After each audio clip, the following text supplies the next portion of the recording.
With the ice storm this last week here in Texas, it's been tough getting boxes of coins to hunt. As evidenced by my one box penny hunt that you may or may not have seen yet, we've got a one box nickel hunt as well. Wish it was 2 boxes, but we're going to take what we can get and we're going to hunt what we have. This is going to be episode number 73 of this nickel hunt and album fill series, and it's going to be box 124 for the series 1 book and box 24 for the series 2 books.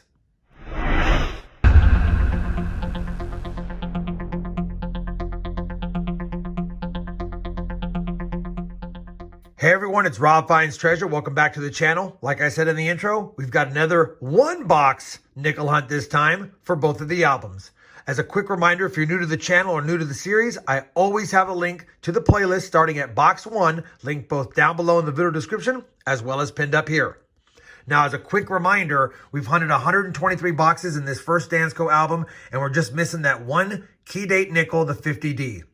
For the series 2 books, we've found 125 out of 136, and although we're only missing 11 through the first 23 boxes, we're actually 2 nickels behind where we were after 23 boxes in the first series.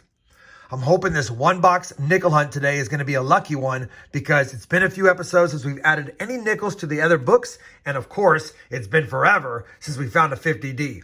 Now, I have found 3 50Ds in circulation, but none since we started this series. Fingers crossed, we get some buffaloes, silver, key dates, semi-key dates, any nickels for this book, or of course, that elusive 50D. Now, I'm not going to show the albums at the front of this video. We'll take a look at them after we sort through the finds. But that being said, we do have 50 nickel rolls to hunt, and I'm hoping, like I said, they're dandies. I did take a quick peek at the tops of the first row, and I did see some older Jeffersons, but nothing that caught my eye that said it was silver or a buffalo or anything like that. Also, I've had a lot of comments about not finding V-nickels in my boxes lately, and I do average one about every 120 to about 150 boxes, so we are due to find one of those, the first of the series. All right, you guys know the drill. I'll bring you in if and when we have a find, and because it's a one-box hunt, I will be showing all of the 50s finds and earlier. Roll number 2 will kick us off early with the 40s Jefferson. This one's going to be a 1946 Philadelphia. We'll just weigh it up really quick. Weighs true, so it's not the Henning nickel. That'd have been a good first find, but I'll take any finds with a one-box hunt. Roll number 4, our second Jefferson find is another 1946. Also from Philadelphia. Also not a Henning nickel, but we'll take it. Roll number 6 is going to have a few finds that I can see. First and foremost, we have a 1958 Denver. And I already saw it, so we'll go ahead and grab it. Or at least I thought I saw it. There it is. A Canadian nickel. And this one is from 1986. Roll number 14. Another 40s Jefferson find, and it's our oldest find so far. A 1941. And that's a San Francisco 41S. We'll take it. Roll number 16, and I missed it by the edge, but it's the 4th coin in. I grabbed that coin, started sliding them down. Notice the date. Take a look at that. It's going to be a war nickel. 1943, Philadelphia. 35% silver. One of the more common ones, but we will check it for the 2 varieties. There is a 3/2 over date, and I don't see it there. Just some odd markings. And there is a doubled I, but it's hard to see on these, and I don't see it. Either way, silver already, 16th roll in. Can't get mad at that. Roll number 17, thought we might have missed another war nickel, but it's not. It's the year after. 1946, Philadelphia. And it weighs true as well. 346Ps though in the box, and a war nickel early, and most of the finds in the 40s. Could be a good sign. Roll number 18. Box is staying pretty hot. Just found a pretty nice 1957 Denver nickel. Roll number 22.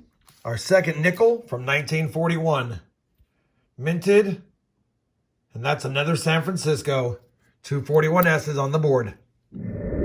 Roll number 27 had a really dark edge. I pulled it out, and it's going to end up being a 1959 Denver.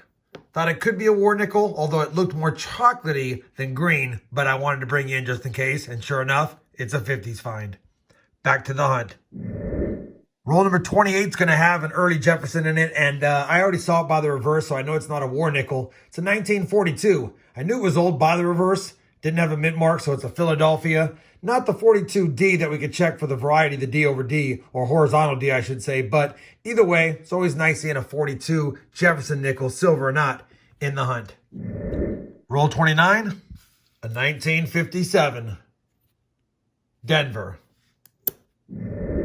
Roll number 30, another 1957, also from Denver. Roll 32, got a later 40s Jefferson nickel, a 1949 Denver. And so because it's a Denver, we can check it for that D over S. Just a little bit of damage, not seeing the D over S, but I like seeing 49s, especially from Denver, although I prefer them from San Francisco if possible. Same roll, and we have our first nickel from 1955. We need the Philadelphia. That's a lower mint, but the Denver allows us to check for that D over S as well, which I don't see, but I'll double check it and let you know if I find something with it. Roll number 33 is going to have two 50s finds because first and foremost, I spotted this 1956 Denver, and just a few coins behind it, you can see it. We've also got a 1959 Denver as well.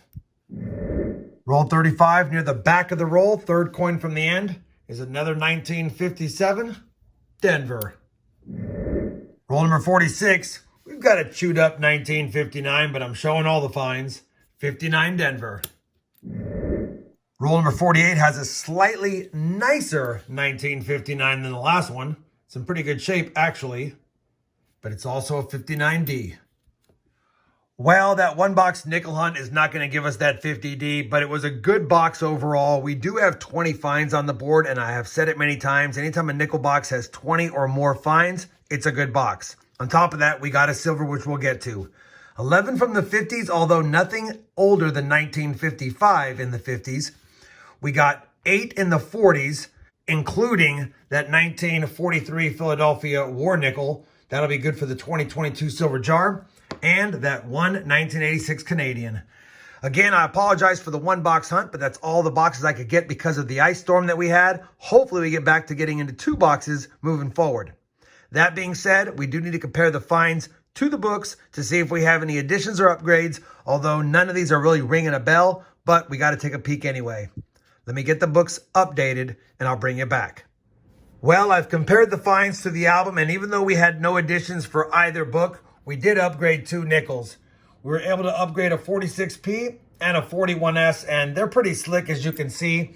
And the new 46P has a lot more detail, and the 41S is better as well. So out with the old, in with the new, 2 upgrades, but no additions yet again. We knew it'd be a tough one box hunt, but at the end of the day, we had 20 finds. We also grabbed a silver and a tougher date 42P that I don't see too many of, under 50 million minted.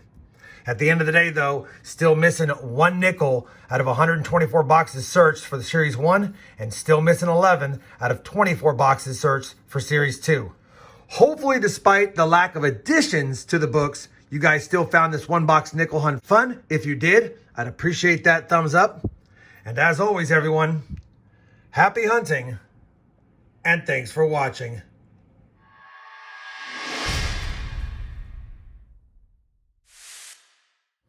The 2022 Silver Jar could care less about filling slots.